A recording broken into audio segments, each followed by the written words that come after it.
যাবতীয় প্রশংসা সর্ববিধ উত্তম প্রশান্তি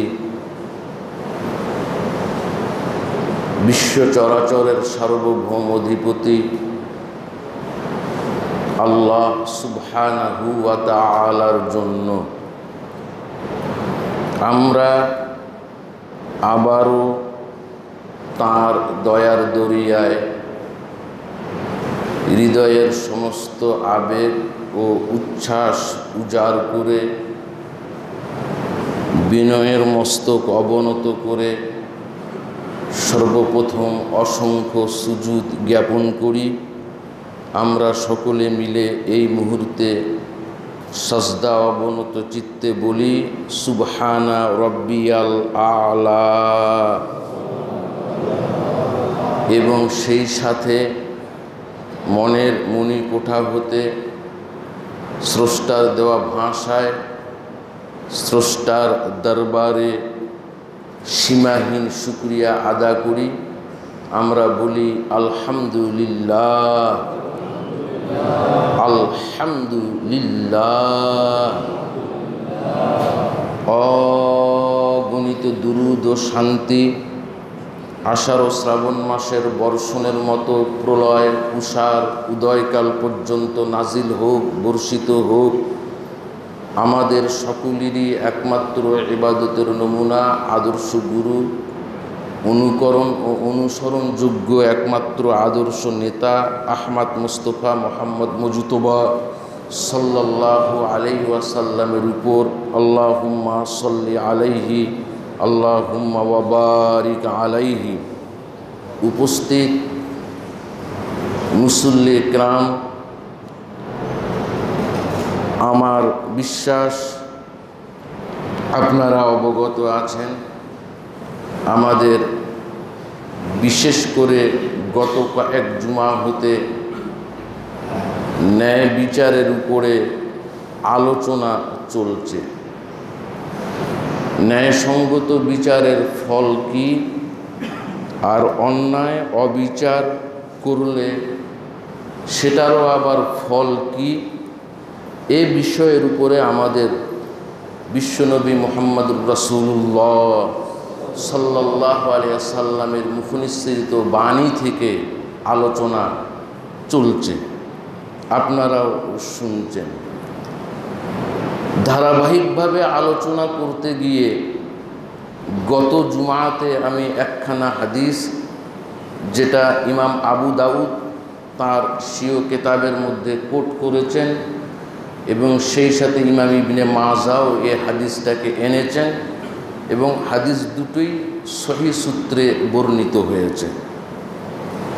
বিচারের ব্যাপারে আমি ধারাবাহিকভাবে আলোচনা করতে করতে গত জুমাতে খুতবার কোনো এক অংশে আপনাদের বলেছিলাম আল্লাহর রাসূল সাল্লাল্লাহু আলাইহি ওয়াসাল্লাম আজ থেকে 1450 বছরেরও বেশি আগে বিশাল জনসমুদ্রের মাঝে ঠান্ডা মাথায় দ্ব্যর্থ কণ্ঠে তিনি বলে গিয়েছেন, বিচারক হয় 3 প্রকার, বিচারক হয় 3 শ্রেণীর, যিনারা বিচার করেন এদের ধরন হয় 3 ধরনের। তন্মধ্যে আল্লাহর নবী বলেছে 2 ধরনের বিচারক যাবে জাহান্নামে, কোনো উপায় নাই, আর 1 ধরনের বিচারক বা 1 শ্রেণীর বিচারক যাবে জান্নাতে। এই হলো আমাদের হাদিস, গত জুমার আমার বলা এবং আপনাদের শোনা। এই 3 ধরনের বলতে গিয়ে রাসূলুল্লাহ সাল্লাল্লাহু আলাইহি সাল্লাম বলেছেন, যেই বিচারক বিচারের মসনদে বসে বসে হক বুঝে সত্য উপলব্ধি করতে পারে, জানছে বুঝছে এবং সেই দিকে লক্ষ্য রেখে ন্যায়সঙ্গত বিচারই তিনি করেন। চাচাতো ভাই, মামাতো ভাই, খালাতো ভাই, স্বজনপ্রীতি, দলীয় লোক এগুলি দেখাদেখি করেন না, এগুলিরও ধারও ধারেন না। চাকরি থাক আর যাক, দায়িত্ব থাক আর যাক, এগুলির পরোয়া না করে যেটা হক, যেটা সত্য, যেটা ন্যায়, সেটার দিকে রায় দেয়। আল্লাহর নবী দ্ব্যর্থ কণ্ঠে তিনি বলেছেন এই বিচারক জান্নাতে যাবে, এই বিচারক জান্নাতে যাবে।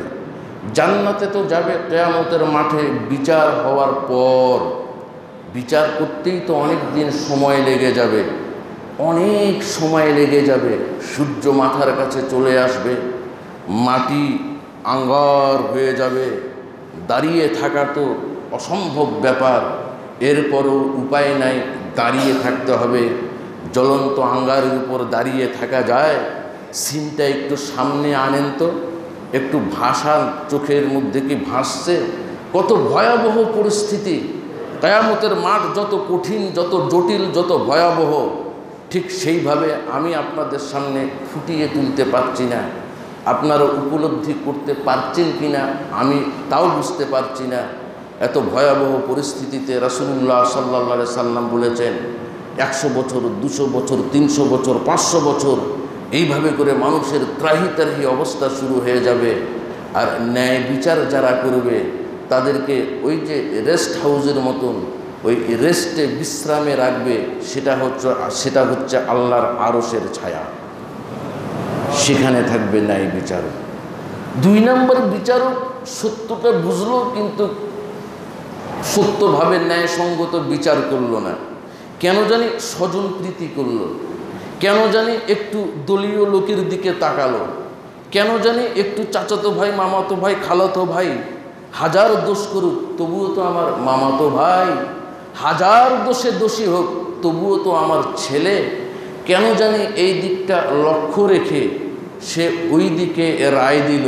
মানে দোষীকে নির্দোষ প্রমাণিত করে সে রায় দিয়ে দিল। আবার নিজেকে অনেক সময় বাহাদুরি মনে করে। আল্লাহ রাসূল সাল্লাল্লাহু আলাইহি সাল্লাম বলেছেন, ডানে বামে কোনো কথা নেই, সামনে পিছনে প্রশ্ন ঢুকানোর কোনো সুযোগ নাই। এই বিচারক যাবে জাহান্নামে। আর 3 নম্বর বিচারক বিচার মসনদে বসে, আমি আসলে ছোট মানুষ, জ্ঞান গরিমা একেবারে আমার স্বল্প, এরপরও কেন জানি আমার মনে হচ্ছে, আমি বারবার করে আপনাদেরকে বলেছি, বলছি, বলবো, বলে আসছি, বলছি, বলবো বারবার করে, আমি ছোট মানুষ, জ্ঞান গরিমা আমার খুবই কম।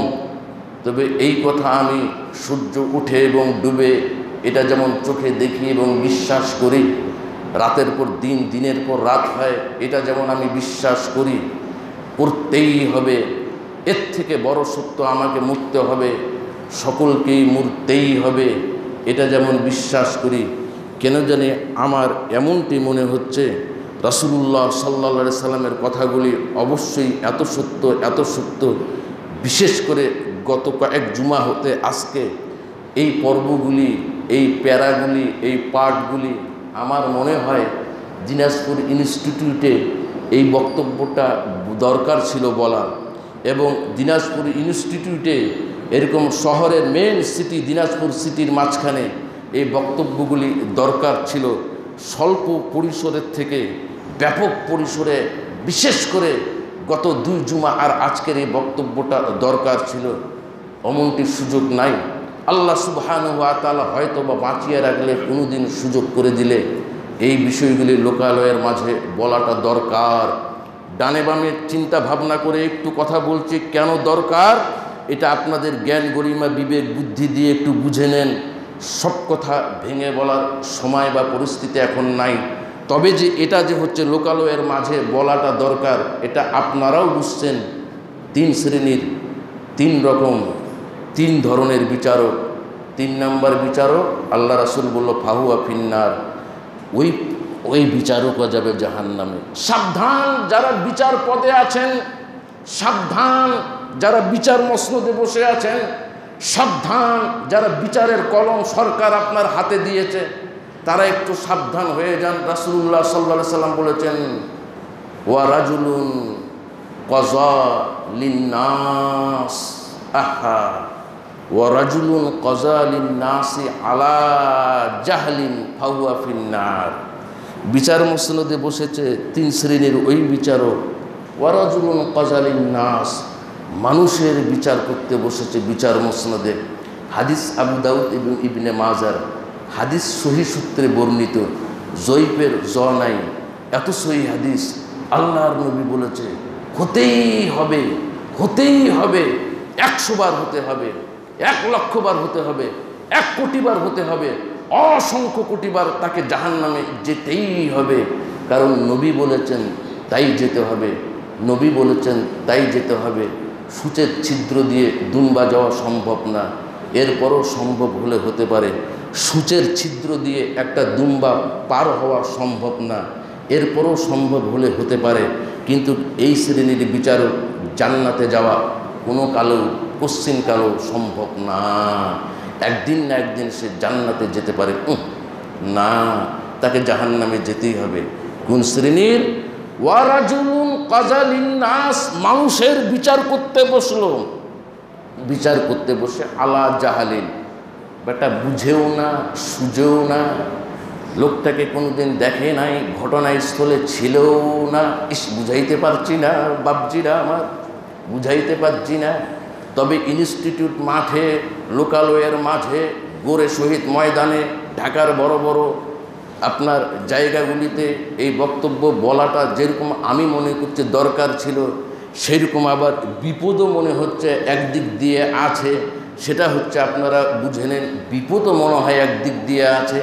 ঘটনাস্থলে ছিলেও না, বুঝেও না, সুঝেও না, জানেও না। এই তো এখনো পর্যন্ত যিনি কাঠঘরে দাঁড় হয়ে আছে, জাস্টিস বা বিচারক, এখনো পর্যন্ত তার বাপের নাম জানে না, তারও নাম জানে না, বাড়ি কোথায় ভালো করে জানে না।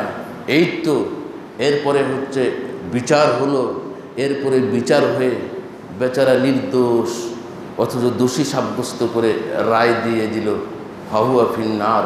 আল্লাহর নবী বলেছে এ যে জাহান্নামে যাবে, এ যে জাহান্নামে যাবে। বেতন ভাতা আপনার বেশি হতে পারে, বক্স খাটে থাকতে পারেন, এসি রুমে থাকতে পারেন, আপনি বিচারক, বাড়িঘর ওইরকম উন্নত মানের, কিন্তু নবীজি বলেছে কোনো উপায় নেই, এ যে জাহান্নামে যাবে। ছোট্ট একটা গল্প মনে পড়ে গেল, বুঝতে সুবিধা হবে। বহুদিন আগে কোনো এক জালসায় সম্ভবত বলেছিলাম, ওই দেখেন এক বেচারা দাপটওয়ালা লোক, দাপটওয়ালা লোকের ছেলে, ধনী লোকের ছেলে, আমার বাপ এই পদে আছে, আমার বড় ভাই ওই পদে আছে, আমার দুলা ভাই আর একটা পদে আছে, আমার একটা মামা এই নেতা, আমার একটা চাচা ওই নেতা, কে পায় আমাকে? এই আর কি দাপট। দিয়েছে একজনকে খুন করে, সামান্য ব্যাপারে দিয়েছে চাকু ঢুকিয়ে, বাস হত্যা হয়ে গেল, মারা গেল। যাকে মেরেছে সে গরিব মানুষ, তার বাপ চাচারাও গরিব, তার বংশটাও হচ্ছে গরিব। তবে ভিক্ষা করে না, ডাল ভাত জোগাড় করে খেতে পারে, ডাব গাছ সাফ করে, খেজুর গাছ সাফ করে, খেজুরের রস বিক্রি করে খায়, কলা বিক্রি করে খায়। এই বংশের একটা লোককে দাপটওয়ালা লোক একটা মেরে দিয়েছে, খুন হয়ে গেল। এখন তো বিচার হবে, বিচার হয় ফাঁসি হবে, নাহলে যাবজ্জীবন হবে, এই তো বিচার। এখন তো মুশকিল ব্যাপার, জজের কাছে চলে গিয়েছে উকিলের কাছে।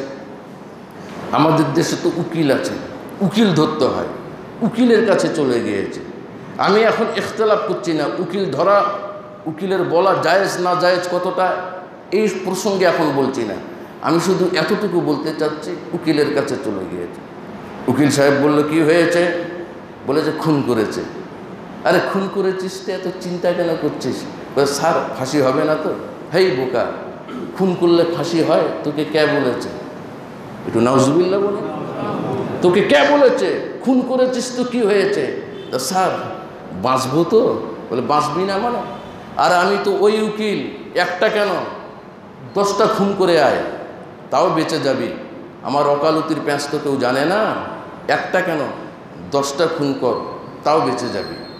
তো বলছে স্যার 10টা খুনের দরকার নেই, একটা খুন করেই আমার ঘুম আসে না, আপনি এই কেসটা থেকে আমাকে আগে উদ্ধার করেন। তো বলেছে যে হচ্ছে অন্যের কাছে 2000 টাকা নেই আর তোর কাছে নেব হচ্ছে 5000 টাকা। তো বলছে স্যার 5000 টাকাই আপনাকে দেব, আপনি খালি আমাকে উদ্ধার করেন, খালি যাতে করে ফাঁসি না হয়, যাতে করে মৃত্যুদণ্ড না হয়, কারণ মার্ডার কেসের আসামি আমি। আরে কোনো চিন্তা করিস না, 5000 টাকা। তবে শোন, আশেপাশে শহরে আমার কথা বলবি, আমার একটা নাম ডাক আছে, আমি কোন উকিল জানে, তবে আমার নীতি ঠিক আছে। নীতি কি? 5,000 টাকা যে আমি নিব বলেছি না, আমি যেটা বলেছি সেটা হলো এই কেস থেকে তোকে বাঁচিয়ে দিব, বেখুসুর খালাস হবি।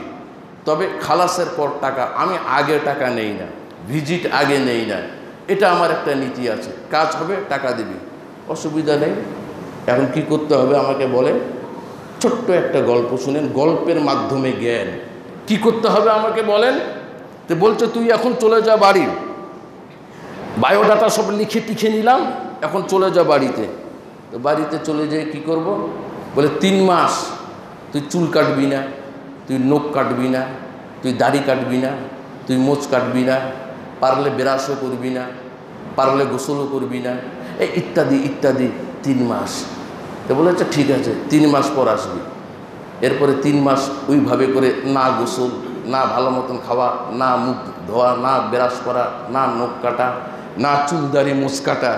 3 মাস যদি এইভাবে করে না কাটে, নখ চুল মোচ সব তো একাকার হয়ে যাবে।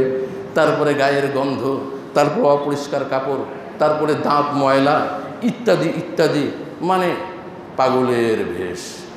দেখলেই মনে করবেন এই একটা পাগল। ওইভাবে চলে এসেছে। উকিল সাহেব বলেছে হ্যাঁ ঠিক আছে ঠিক আছে, এইটাই চেয়েছিলাম। এখন কি করতে হবে? কেসের ডেট হলো, যেদিন ডেট হবে ওরাও আসবে, তুইও আসবি, তুইকে দাঁড়া করাই দিব। তোকে বেশি কথা বলার দরকার নেই, স্যারের কাছে মাফ চাওয়ার দরকার নেই, আমি করি নাই, হ্যান করি নাই, ত্যান করি নাই। ওই দিন আমি ছিলাম না, ঢাকা গিয়েছিলাম, ইন্ডিয়া গিয়েছিলাম চিকিৎসার ক্ষেত্রে, এত কথা খরচ করার দরকার নাই। মনে কিছু করবেন না, বাস্তব যেটা সেটাই হচ্ছে, আপনাদের সামনে ফুটিয়ে তুলছি আমি। কি মনে করেন করেন, আমি এর আগেও বলেছি, বারবার করে বলে আসি, এটা অভিনয়ের জায়গা না, এটা আবৃত্তির জায়গা না। জাস্টিস বিচারক যখন তোকে বলবে এই কি দিয়ে খুন করেছিস, তুই খালি হ্যাঁ হ্যাঁ এরকম করবি, খালি একটু খালি হ্যাঁ করে 32টা দাঁত দেখাবি। আরে ঠিক করে বল কি দিয়ে খুন করেছিস, হ্যাঁ করে হাসবি। কোন জায়গায় খুন করেছিস তাও হ্যাঁ করবি, কবে করেছিস তাও হ্যাঁ করবি, দিনে করেছিস না রাতে করেছিস তাও হ্যাঁ করবি। বলে ঠিক আছে কোনো ব্যাপার না স্যার, বেঁচে যাবো তো? হ্যাঁ বেঁচে যাবি। ঠিক যেদিন ডেট হলো সেই দিন আসামি দাঁড়িয়েছে, বিচারক এখন বলছে এই এদের কাছে আগে শুনেছে কি হয়েছে? বলে খুন করেছে। বলে কি হয়েছে বল? হ্যাঁ করছে। যে খুনি সে হ্যাঁ করছে। কবে করেছিস? হ্যাঁ করছে। 3-4 বার প্রশ্ন করার পর যখন 32টা করে দাঁত দেখায়, জাস্টিস বিচারক নিজে টেবিলের উপর থাপড় মেরে ধমক দিয়ে এই কোথায় গেলি, মানে এই পাগলের নামে কেস করেছে কারা তাদেরকে ধরে আনে, এখানে বিচার ওদের হবে। পাগলের তো কোনো কেস নেই, পাগলের কেস কারা করলো তাদেরকে ধরে আন, ওদের আগে বিচার হবে। এই পাগলকে ছেড়ে দে, পাগল বেকসুর খালাস। মার্ডার কেসের আসামিও তাহলে হুহা করে হয় খালাস হয়। মার্ডার কেসের আসামি একদম সূর্যের মতন স্পষ্ট সে খুনি, মার্ডার কেসের দিনের মতন সত্য মার্ডার কেসের আসামি। দেখেন না কোন প্যাচে ফেলে। এই উকিল আবার হচ্ছে শহরের নাম করা উকিল, মানে যে যত মিথ্যার প্যাচে ফেলতে পারে সে বলে বড় উকিল। হুহা করেন উকিল সাহেব কেউ আসে নাকি এখানে আল্লাহ জানে, সে বলে বড় উকিল, বাস খালাস পেয়ে গেল। এ তো খালাস পেয়ে এখন বাহ খুব সুন্দর, তো ইন্টারেস্টিং ব্যাপার, চলে গেল। আচ্ছা যে বিচারক বিচার করলো, যারা চাক্ষুষ দেখেছে যে এই বেটা খুন করেছে, তারা বলছে যে স্যার খালাস দিয়ে দিলেন, খালাস দিয়ে দিলেন, এ তো খুন করেছে আমার চোখের সামনে, স্যার আপনি খালাস দিয়ে দিলেন। এ বেটা বলছে, বিচারক বলছে যে অত সব মানুষ বুঝি না, যা শুনেছে তার উপর আমি রায় দিয়েছি, যা শুনেছি শোনা কথার উপর ভিত্তি করে এই এই এই ব্যাপার যা শুনেছি তার উপর আমি রায় দিয়েছি, অত কথা বুঝি না, যা শুনেছি তাই রায় দিয়েছি।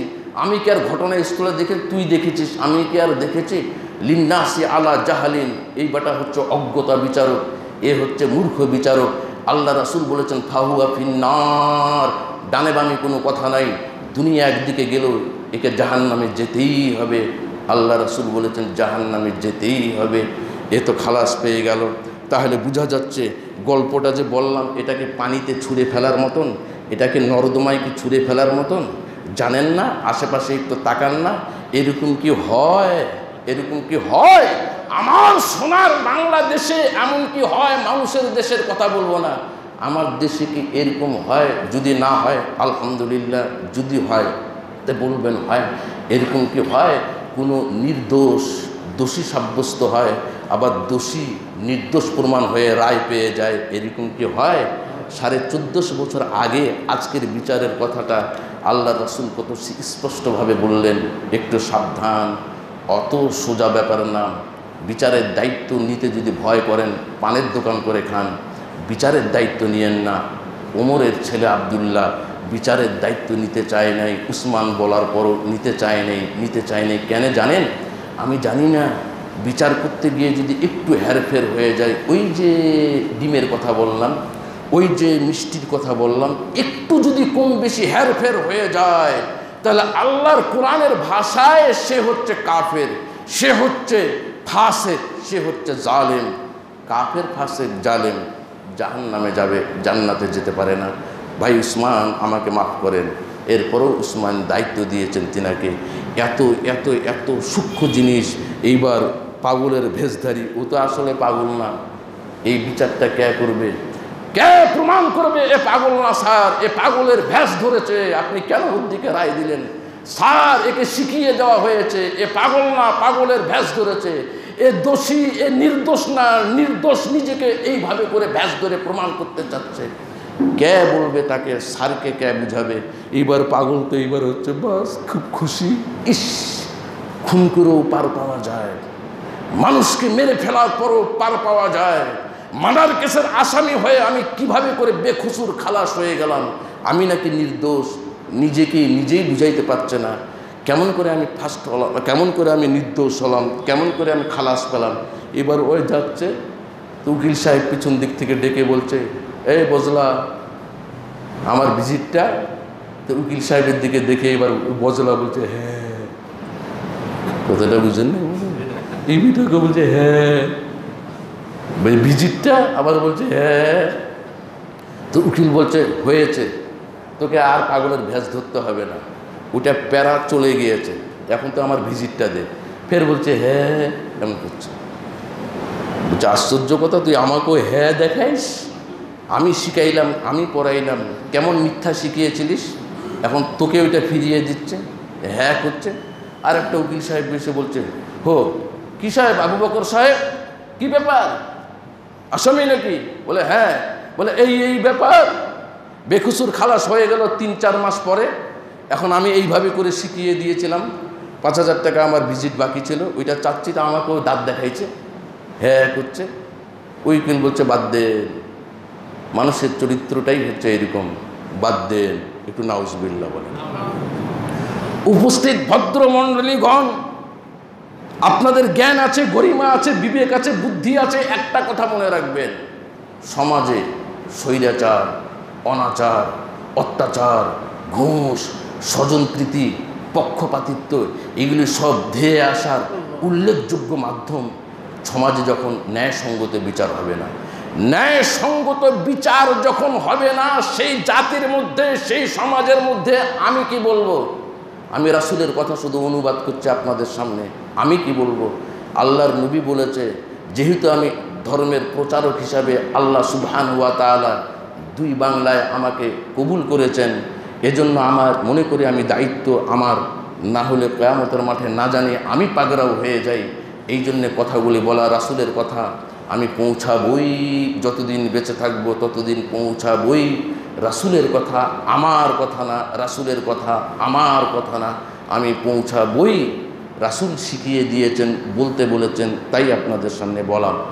যেই সমাজের মধ্যে স্বৈরাচারী দেখবেন, অনাচার দেখবেন, অত্যাচার দেখবেন, ব্যভিচার দেখবেন, ঘুষ দেখবেন, স্বজনপ্রীতি দেখবেন, পক্ষপাতিত্ব দেখবেন, এগুলি সব ডানে বামে সামনে পিছনে ধেয়ে বসেছে, মনে করতে হবে এই সমাজে অবিচার হচ্ছে, ন্যায়সঙ্গত বিচার না হলে এগুলি ধেয়ে আসবে।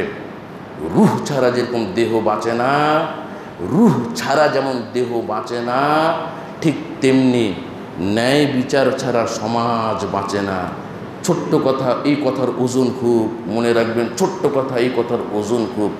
বেকসুর খালাস পেল, মার্ডার কেসের আসামি দোষী নির্দোষ প্রমাণিত হয়ে গেল। দাপটের কারণে, টাকার কারণে, চাচা মামার কারণে আমার ছেলেকে মেরে দিল। আমি খেজুর গাছ সাফ করে খাই, আমি ডাব গাছ সাফ করে খাই, আমি দিন আনি দিন খাই, ডাল ভাত খাই, মানুষের দুয়ারে ভিক্ষা করি না। এতটুকু আমি, তাদের মেলা টাকা আছে, তাদের মামা আছে, তাদের চাচা আছে, আমার ছেলেকে খুন করার পরও সেই বেটা বেঁচে গেল। আমি বাপ কাঁদছি, আমার বেটাকে খুন করে দিল, আমার বেটার বউ, আমার বউমা বিধবা হয়ে গেল, আমার নাতিপুতিগুলা এতিম হয়ে গেল, আর তারা মুচে তেল দিয়ে ঘুমাচ্ছে এই বেটার কারণে। ওই যে আপনার ফাহুয়া ফিন্নার, জাহান্নামী, এই 3 নম্বর বিচারক এই বেটা একজন। একটু নাউজুবিল্লাহ বলেন। অনেকে বলবেন এ তো বিচারক বেটা বেটা করে কেন বলছেন, বেটা বেটা করে কেন বলছেন? বেটার থেকে আরেকটু যদি নিচের ভাষা থাকতো সেটাই বলতাম, রাখেন আর না রাখেন, দায়িত্ব দেন আর না দেন। এদের বিরুদ্ধে আরও যদি নিম্নমানের ভাষা থাকতো সেটাই বলতাম, হয়তো বা আছে, এই মুহূর্তে আমার মনে পড়ছে না। আল্লাহ রাসূল বলেছে এ যাবে জাহান্নামে। তাহলে মার্ডার কেসের আসামি খালাস পেয়ে, একটু হুহা করেন না, ভয় করছেন নাকি? মার্ডার কেসের আসামি খালাস পেয়ে, ইউরোপের একজন মানে টপ সিঙ্গার, একজন শ্রেষ্ঠ সিঙ্গার, তার নাম হচ্ছে, ইংরেজি নাম তো মনে থাকে না, নোট করা আছে, সম্ভবত ক্যাট স্টিনেন্ট তার নাম। একজন মানে পপ সিঙ্গার, একজন শ্রেষ্ঠ ইউরোপের, 1997 সালের কথা বলছি। তিনি কি বলেছেন জানেন? কত দামি কথা বলেছেন। ইউরোপের একজন টপ সিঙ্গার, একজন শ্রেষ্ঠ সিঙ্গার, একজন আপনার, সে ইংরেজ যিশু খ্রিস্টর ভক্ত। সে কি বলেছে জানেন? আল্লাহ একবার, কত দামি কথা। সে বলেছে যে আমি ইসলামকে বুঝেছি কোরআন আর হাদিস পড়ে। সুবহানাল্লাহ বললাম। আমি ইসলামকে বুঝেছি কোরআন ও হাদিস পড়ে। যেই কথাগুলি খুব ভেরি ভেরি মোস্ট ইম্পর্টেন্ট মনে হবে, সেগুলি বাড়িতে গিয়ে একটা ছোট্ট ডায়েরি করে লিখে রাখবেন। আমি গুরুত্বপূর্ণ না, যেই লোকের কথা আমি বলি, যেই ব্যক্তিত্বের কথা বলি, তিনি গুরুত্বপূর্ণ ব্যক্তি। তিনি হচ্ছেন মুহাম্মদুর রাসূলুল্লাহ সাল্লাল্লাহু আলাইহি সাল্লাম। আল্লাহ নবীর হাদিসগুলি বুঝাইতে গিয়ে যে সমস্ত কোটেশনগুলি টেনে আনি, এগুলো তো অনেক মেধা খরচ করতে হয় আমাকে, কষ্ট করে বলি। এই কান দিয়ে শুনে এই কান দিয়ে বের করে দিবেন না। যা মনে থাকার মসজিদের ভেতরে মনে আছে, মসজিদের বাইরে চলে গেলে আর মনে টনে নাই, গত জুমাতে কী যে বলছিল আর মনে টনে নাই। এমনটি যেন না হয়, এমনটি যেন না হয়, এমনটি যেন না হয়, এটা আমার অনুরোধ। তিনি বলেছেন, ওই ইউরোপের একজন শ্রেষ্ঠ একজন সিঙ্গার, সে বলেছে আমি ইসলাম বুঝেছি কোরআন ও হাদিস পড়ে। এটা 1 নম্বর কথা। কোরআন ও হাদিস পড়ে আমি ইসলাম বুঝেছি এবং বুঝার পর ইসলাম কবুল করেছি। 1997 সালে তিনি ইসলাম কবুল করেছেন। আমি কোরআন ও হাদিস পড়ে ইসলাম বুঝেছি এবং কবুল করেছি। তবে পরের কথাটা খুব কঠিন, পরের কথাটা খুব মারাত্মক, পরের কথাটা হৃদয়ে ধাক্কা দেওয়ার মতন, পরের কথাটা হৃদয়ে মুচড়ানোর মতন। এটা তো প্রথমের কথা বললাম, প্রথমের কথাটা অত জটিল না, প্রথমের কথাটা অত কঠিন না। প্রথম শুনছেন তাই কঠিন ও জটিল মনে হচ্ছে। তিনি বলেছেন আমি ইসলামকে বুঝেছি কোরআন ও হাদিস পড়ে এবং কবুল করেছি। কোনো মুসলিমকে দেখে, কোনো মুসলমানকে দেখে আমি ইসলাম কবুল করিনি, আমি ইসলাম কবুল করিনি। তবে যদি কোরআন ও হাদিস পড়ার আগে আমি মুসলমানের দিকে তাকাইতাম, হয়তো আমার ইসলাম কবুল করা হতো না। বুঝেছেন কিছু?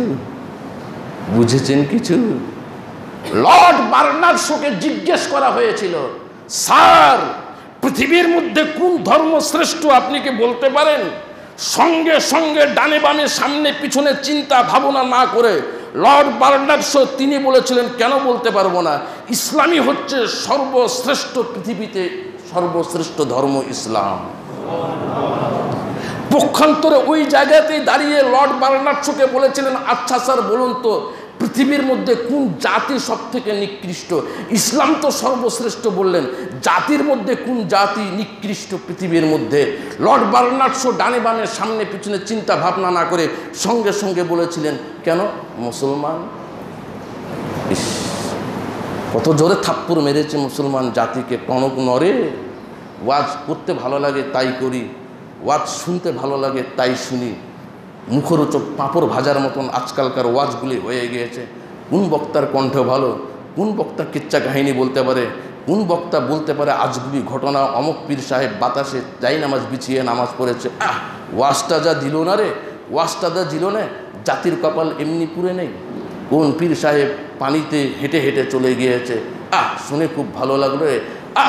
কোন পীর জানি মায়ের গর্ভ থেকে বাঘ হয়ে বের হয়ে বলে ফকিরকে মেরে দিয়েছে, আর শ্রোতাও করছে সুবহানাল্লাহ সুবহানাল্লাহ। এর মধ্যে একটু নাউজুবিল্লাহ বলেন। মুসলমান জাতিকে যদি আমি দেখতাম তাহলে সম্ভবত আমার ইসলাম কবুল করা হতো না। আর লর্ড বার্নার্ড শো বলেছেন যে শ্রেষ্ঠ ধর্ম হচ্ছে ইসলাম আর নিকৃষ্ট জাতি হচ্ছে মুসলমান। নিকৃষ্ট জাতি হচ্ছে মুসলমান, নিকৃষ্ট জাতি মুসলমান। তিনি বহু ধর্ম নিয়ে পড়াশোনা করার পরে এই রায় দিলেন কেন? প্রেসিডেন্ট জিয়াউল হক বিমান অ্যাক্সিডেন্টে মারা গিয়েছে। ইতিহাস সবাই জানেন, ইতিহাস আমার বাপের পৈতৃক সম্পত্তি না, ইতিহাস আমি জানি আর কেউ জানে না। বিমান অ্যাক্সিডেন্ট হয়ে মারা গেলেন, বিমানের পার্টসগুলি চূর্ণ বিচূর্ণ হয়ে দিক বিদিক ছড়িয়ে ছিটিয়ে পড়ে দাউ দাউ দাউ দাউ করে আগুন জ্বলছে। কারো ঠ্যাং, কারো মাথা, কারো দেহ, কারো হাত সব চূর্ণ বিচূর্ণ হয়ে একদম সঙ্গে সার হয়ে দিক বিদিক হয়ে পড়ে আছে। প্রেসিডেন্ট জিয়াউল হকের ব্রিফকেসের মধ্যে আল্লাহর কালাম 30 পারা ছোট্ট একটা পকেট সাইজ কোরআন তখনও বিদ্যমান। সবাই গেল, সবাই জানে যে প্রেসিডেন্ট জিয়াউল হক এই বিমানে ছিল, আর তার সাথে আরও সৈন্য সামন্ত ছিল, একদম শীর্ষস্থানীয় ব্যক্তিবর্গরা ছিল। সবাই দৌড় দিয়ে গেলেন। সাংবাদিকরা কোত্থেকে যে খবর পেল, একদম নিমিষে সব ছুটাছুটি করে চলে আসলো। সব এইভাবে করে বড় বড় এরকম করে একটা স্কেলের মতন একটা বাতার মতন এইভাবে করে একটা নিয়ে লাঠি নিয়ে সব এইভাবে করে খোঁচাখুচি খোঁচা করে দেখতে লাগলো। দেখতে দেখতে দেখতেছে কাউকে চিনা যায় না, কারো ঠ্যাং, কারো হাত, কারো কল্লা, কারো দেহ একদম ছাতুছান হয়ে গিয়েছে, চিনা যায় না। দেখতেছে এক জায়গায় একটা ব্রিফকেস দাউ দাউ দাউ দাউ করে জ্বলছে। ব্রিফকেসটা এইভাবে করে উল্টালো, উঠিয়ে ব্রিফকেসের ভেতরেও কিছু নাই। দেখতেছে ছোট্ট একটা কালো কভারে আল্লাহর কালাম ছোট্ট পকেট সাইজ কোরআন। কোরআন মাজিদেরও চারিদিকে চুচ্চুর চুচ্চুর চুচ্চুর চুচ্চুর করে এইভাবে করে পুড়ছে, পটপট পটপট শব্দ হচ্ছে। এটা কি তাদের একটা কিউরিসিটি জাগলো। তারা ওইভাবে করে ওই লম্বা লাঠি দিয়ে ওটাকে এইভাবে করে যেমনি এইভাবে করে খুলেছে, ওপেন করেছে। দেখতেছে আল্লাহর কালাম 30 পারা কোরআন, তার চারিদিকের পাতার পৃষ্ঠার চারিদিকের সাদা অংশ চুচ্চুর চুচ্চুর করে পুড়ছে। আর যেখান থেকে আল্লাহর কালাম কালো অক্ষরে লেখা শুরু হয়েছে ওখানে এসে কেন জানি অটোমেটিক আগুন এমনিতেই নিভে যেছে, এমনিতেই নিভে যেছে। অবাক হয়ে গেল তারা, আশ্চর্য হয়ে গেল তারা। এক সাংবাদিক আরেক সাংবাদিকের দিকে তাকায় আর বলে, অবাক কাণ্ড, আশ্চর্য ব্যাপার, দেখলি পৃথিবীর আগুন বিমানের বড় বড় লৌহ পার্টসকে পর্যন্ত পুড়িয়ে ভস্ম করে দিল, পুড়িয়ে ভস্ম করে দিল। মানুষের হাড্ডিগুলিকে পর্যন্ত পুড়িয়ে ভস্ম করে দিল। সামান্য কাগজের পাতায় কাগজে লেখা আল্লাহর কালাম 30 পারা কোরআনের একটা কালো অক্ষরকে পৃথিবীর আগুন পুড়াইতে পারল না। দেখলি রে বেটা, একটা আগুন কালো অক্ষরকে পুড়াইতে পারল না। সেইখানেই তারা শপথ নিয়েছে। কত বড় বদমাস! শপথটা আবার কি ধরনের দেখেন। এরপরেও টনক নড়ে না আপনাদের, টনক নড়ে না আমার। এরপরে শপথ নিয়েছে, একটা শপথ খুব ভালো নিয়েছে, দ্বিতীয় শপথটা খুব খারাপ নিয়েছে। খারাপ নিলেও আমাদের কারণে নিয়েছে। তারা সেই সময় বলেছে, দেখলি রে বেটা, পৃথিবীর আগুন কাগজে লেখা কোরআনকে পুড়াইতে পারল না, বিমানের পার্টসকে পুড়িয়ে ভস্ম করে দিল। দেখলি রে বেটা, শপথ নে, আজকে থেকে শপথ নে। বিরোধিতা করলে মুসলমানের বিরোধিতা করবি, শপথ নে। বদমাইশি, শয়তানি, শত্রুতা, দুশ্মনী, বিরোধিতা যা করার মুসলমানের সাথে করবি। কিন্তু মুসলমানের কোরআনের সাথে করিস না, কোরআনের সাথে বেয়াদবি করিস না, কোরআনের সাথে বেয়াদবি করিস না। মুসলমানের সাথে বেয়াদবি করবি, মুসলমানের সাথে শত্রুতা করবি, কিন্তু কোরআনের সাথে করিস না। তারাও জানে যে এই মুসলমান এই কোরআনকে 16 আনা ফলো করে না। একটু হুহা করতে পারলেন না? এই জন্যে ওদের বিরোধিতা করে। ওদের বিরোধিতা করলে কি হবে রে? ওরা তো কোরআন অনুযায়ী চলেই না, কোরআনকে ফলোই করে না। শেষ মুহূর্তে গুরুত্বপূর্ণ আরও 2টা হাদিস আপনাদের জন্য রেখে দিলাম। শেষ মুহূর্তে খালি এতটুকু বলবো, দেখেন তো টনক নড়ে নাকি, দেখেন তো চৈতন্য ফিরে নাকি। আপনাদেরকে এই কথাগুলি বলতে গিয়ে আমার ঘাম ছুটে গিয়েছে, কষ্ট হচ্ছে, ঘামে গোসল হয়ে গিয়েছে ভেতরে। এরপরও বলছি এই আশা নিয়ে, যদি একটু আপনাদের টনক নড়ে, যদি এতটুকু চৈতন্য ফিরে, এর যা হিসাবে কিয়ামতের মাঠে আমি কিছু হলেও তো পাবো। সেটা হলো এই ছোট্ট এই গল্প দিয়ে আবারও আমি শেষ করে দিচ্ছি। সেটা হলো এই, বহুদিন আগে টেলিভিশনের মধ্যে একটা আমি নাটক দেখেছিলাম। বহুদিন আগে টেলিভিশনের মধ্যে আমি একটা নাটক দেখেছিলাম, মাঝে মাঝে এখনও দেখি। এখন কি মনে করেন। টিভি দেখা নাজায়েজ, আমি ফতোয়া দেই না, আমি বলি না। পেপার পড়া নাজায়েজ, আমি বলি না। কেন বলি না? যদি আপনার মনের মধ্যে খটকা লাগে, প্রোটেকশনমূলক এরকম মনের মধ্যে কোনো ভাবের উদ্রেক হয়, বিনয়ের সাথে আমাকে বসবেন, আমাকে নিয়ে বসবেন। পরিবেশ ভালো হলে কোনো চা স্টলে যদি বসেন, আমি কথা দিলাম গরিবী হালে হলো আমি চায়ের বিলটা আমি দিব, তবে আমার সাথে গরিবী হালে বসবেন। নাটকটা দেখেছিলাম এই নায়ক নায়িকাকে দেখা কতটা জায়েজ না জায়েজ ওই দিকে যাবেন না। মূল নির্যাস মগজ শিক্ষণীয় বিষয়টা নেন। সেটা হলো এই, ওই যে বলেছিলাম একজন মুসলমানের একজন সন্তান, প্রভাবশালী ধনী লোকের সন্তান, বিদেশে গিয়েছে। আমাদেরও অনেক ছেলে বিদেশে আছে না? আমার ছেলে লন্ডনে থাকে, আমার ছেলে অস্ট্রেলিয়ায় থাকে, আমার ছেলে আমেরিকায় থাকে, বেটি জামাই সহ আমেরিকাতে থাকে। এগুলা তো এখন চলছে থাকে। আবার বিয়ে দিয়ে জামাই চলে গিয়েছে, বিয়ে দিয়ে পরের দিন জামাই চলে গিয়েছে আমেরিকাতে। বাপ ফের গর্ব করে বলছে, এই আজকে বিয়ে হলো, পরের দিনে জামাই আমেরিকাতে চলে গিয়েছে, বেটি এখন থেকে গেল। আমি চাচারা আছে এখানে, বড় ভাইরা আছে এখানে, সব কথা খুলে বলবো না। এটা নিকৃষ্টতম বাবার কাজ, এটা নিকৃষ্টতম বাবার কাজ। জেনে শুনে আমার মেয়ের সাথে বিয়ে হয়ে জামাই 2 রাত থেকে আমেরিকা দিয়ে চলে যাবে 2.5-3 বছরের জন্য। এই বাবার বেঁচে থাকার থেকে মরে যাওয়া ভালো। আবার গর্ব করিস তুই? ওই বাবাকে আমার সাথে দেখা করতে বলবেন, হাদিস দিয়ে, আয়াত দিয়ে, যুক্তি দিয়ে যদি আমাকে হারাতে পারে, লোকালয়ের মাঝে আমি 100 বার কান ধরে উঠা বসা করব। এর থেকে অপমানজনক আর শাস্তি হতে পারে না আমার জন্য। এরপরে বাহাদুরি। তো এই লন্ডনে থাকে প্রভাবশালী ছেলে, এর বাপ আবার যেই ছেলেকে পাঠিয়েছে লন্ডনে, এর বাপ আবার গ্রামের ফের মোরল বুঝেন তো, মানে বিচার সালিশ করে আর কি। এর বাপ, এর বেটা গিয়েছে 2.5 বছর ছিল ওইখানে। 2.5 বছর থাকতে থাকতে যেই কোম্পানিতে কাজ করে, সেই কোম্পানির একটা ইহুদির ছেলের সাথে এর পরিচয় হয়েছে, বন্ধুত্ব হয়েছে। একসাথে খুব চা নাস্তা খায়, হ্যান করে ত্যান করে। আর এই মুসলমানের এই বাংলাদেশের এই লোকটার, এই প্রভাবশালী ছেলেটা বলে যে, দোস্ত বাংলাদেশ তোকে বেড়াইতে নিয়ে যাব। ঠিক আছে দোস্ত, আমারও অনেক দিনের ইচ্ছা বাংলাদেশ যাব। যাবি? আনবো। কিন্তু ওই বেচারা ভেতরে ভেতরে আল্লাহর নবীর 23 বছরের জীবন, বুখারীর 6টা খণ্ড, 8টা খণ্ড, 12টা পর্যন্ত খণ্ড আছে এক একটা প্রকাশনের। এই বুখারীর সব খণ্ডগুলা, মুসলিমের সব খণ্ডগুলা, এবং আল্লাহর নবীর জীবনী আর রাহিকুল মাখতুম থেকে শুরু করে অনেক জীবনী চুপ করে এই ইহুদি ছেলেটা কিনেছে আর পড়েছে। আল্লাহর কোরআনের তাফসির চুপ করে কিনেছে আর পড়েছে, কিন্তু এলেম জাহের করে না। আমি তোদের ইসলাম সম্পর্কে অনেক কিছু জানি, এইটা বলে না। সো নিজে পড়ে আর উপলব্ধি করে। ওই যে আপনার ইউরোপের গায়কের মতন, যে আমি ইসলামকে বুঝেছি কোরআন ও হাদিস পড়ে, এরকম বুঝেছে, পড়েছে, ইসলাম গ্রহণ করে নেই। এবার বাংলাদেশ এই লোকটার সাথে এসেছে, এই ছেলেটার সাথে এসেছে। আসার পরে আছে এরকম করে ঘুমিয়েছে। তো ফজরের সময় আসসালাতু খায়রুম মিনান নাওম, আসসালাতু খায়রুম মিনান নাওম।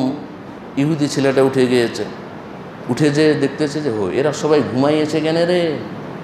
এদের না হচ্ছে হাদিসে আছে যে ঘুম থেকে নামাজ ভালো, ঘুম থেকে নামাজ ভালো, তো এরা ঘুমিয়ে আছে, নামাজ পড়বে না। তখন আঙ্কেলকে ডাক দিয়েছে প্রথমে, আঙ্কেল আঙ্কেল আঙ্কেল। ও মনে করেছে বোধহয় আজান টাজান শোনা পাই নাই নাকি, আঙ্কেল আঙ্কেল আঙ্কেল উঠেন উঠেন। কেন বাবা কি হয়েছে? ছেলের বন্ধুকে বলছে, ইহুদি ছেলেটা, কেন বাবা কি হয়েছে, চেঁচাচ্ছ কেন? আঙ্কেল ওই যে আজান দিচ্ছে শুনছেন না? তখন ওই আঙ্কেল বলছে, এটা তো রোজকার ব্যাপার, এটা তো রোজকারই ব্যাপার, রোজকারই ব্যাপার বলে, এইটা রোজকারই ব্যাপার। তখন চলে আসলো, ওর বন্ধুকে ডাকছে, বন্ধুও তাই বলছে, ইত্যাদি ইত্যাদি অনেক কিছু। 7-8-10 দিন অনেক কিছু দেখলো, মায়ের বিচার করতে গিয়েছে। তারপরে মোড়ল বলেছে যে মাকে আলাদা করে দাও, একটু সংসারের সুখ শান্তির জন্য মাকে আলাদা করে দাও। কি করবে এখন? বলছে আশ্চর্য ব্যাপার, উফিমওয়ালা তানহার হুমা, আমি না এদের তাফসিরে পড়েছি যে মাকে কষ্ট দিও না। তারপরে ইত্যাদি ইত্যাদি। তারপরে বউ আর স্বামী দোষ করেছে, দে দোঘা একদম বউকে মারছে, ইত্যাদি ইত্যাদি। তারপরে হচ্ছে বিয়ে করতে গিয়েছে, ওই ছেলের বিয়ে দিচ্ছে, বিয়ে দিতে গিয়ে এবার যৌতুকের আলোচনা, বলছে কত টাকা যৌতুক, বলছে 5 লাখ টাকা। তারপরে ছেলেটা বলছে আঙ্কেল 5 লাখ টাকা কেন, এতগুলো শোধ করতে পারবো না তো, বিদেশে কেবল গেলাম আমি, এখনও তো ওইরকম বেতন ভাতা হয় নাই। তখন বলছে চুপ কর, এগুলা শোধ করতে হয় না, খালি বাঁধতে হয়। ইহুদি শুনছে, বলছে ওইগুলো তো শোধ করার কথা তাফসিরে পড়েছে, ইত্যাদি ইত্যাদি। আজকে সংক্ষিপ্ত করে দিলাম। লাস্টে এই ইহুদি ছেলেটা যেদিন চলে আসবে, বিমানের টিকিট কেটেছে, যেদিন আসবে, আসার আগে আগে ছেলেটাকে কারে করে বিমান পৌঁছিয়ে দিবে, বিমানে যাবে, সব লাগেজ টাগেজ সব হচ্ছে উঠিয়েছে, কারে উঠিয়েছে। উঠানোর পর এবার আঙ্কেলের কাছে এসে আঙ্কেল বলল, কি বাবা বিদায় তো নিলে, আবার কিছু বলবে নাকি? বলছে আঙ্কেল আমার খুব কিউরিসিটি যাচ্ছে, মনে কিছু করবেন না, 8-10 দিন আপনাদের বাসায় থাকলাম আমি, তো আমি খালি আমার ঘোরপাক খাচ্ছে একটা জিনিস, ঘোরপাক খাচ্ছে। লন্ডনে কাকে জিজ্ঞেস করব, আপনাকে একটু জিজ্ঞেস করে যাই, 2টা মিনিট সময় বেশি হলো, মনে কিছু করবেন না, আজকের জন্য এই পর্বটা এখানেই শেষ করব, তাই বলছি। বলো বাবা কি হয়েছে? আঙ্কেল একটা জিনিস বুঝলাম না, ঘোরপাক খাচ্ছে।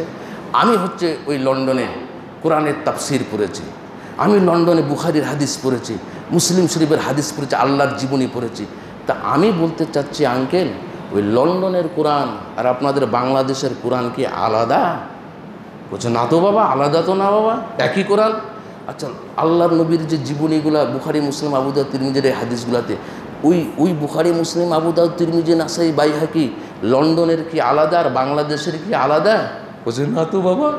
তাই বলছে যে ওই লন্ডনের যে কোরআন পড়লাম আমি আর হাদিস পড়লাম, লন্ডনের কোরআন আর হাদিসের সাথে আপনাদের কার্যকরিতাতে একটাও মিল নাই। এই জন্য আমি ভাবলাম যে ওই কোরআন আলাদা নাকি আর এই কোরআন আলাদা নাকি। একটু নাউজুবিল্লাহ বলেন, নাউজুবিল্লাহ বলেন, নাউজুবিল্লাহ বলেন। আল্লাহ সবাইকে সজাগ হওয়ার, সচেতন হওয়ার তৌফিক দান করুন, বলেন আমিন। বেজাতিরা হচ্ছে থাপ্পড় মারছে মুসলমান জাতিকে, এক কথায় থাপ্পড় মেরে দিচ্ছে, তাও আমাদের টনক নড়ে না। আল্লাহ একটু ঘৃণা দাও আমাদেরকে, আল্লাহ একটু ঘৃণা দাও একটা, আল্লাহ আমাদেরকে একটু লজ্জা দাও আমাদেরকে। আল্লাহ এই লজ্জা আর ঘৃণা এটা যদি ধাক্কা মেরে একটু আমরা চৈতন্য ফিরাতে পারি, আল্লাহ অসংখ্য শুকরিয়া। একটু আমাদেরকে ঘৃণা দাও, একটু আমাদেরকে লজ্জা দাও, একটু সজাগ আর সচেতন হওয়ার তুমি তৌফিক দাও। সকলে বলেন আল্লাহুম্মা আমিন। বারাকাল্লাহু লানা ওয়া লাকুম ফিল কুরআনিল আযীম ওয়া নাফা'না ওয়া ইয়্যাকুম বিল আয়াতি ওয়াজ যিকরিল হাকীম। ইন্নাহু তাআলা জাওয়াদুন কারীম মালিকুম বারুর রাউফুর রাহিম।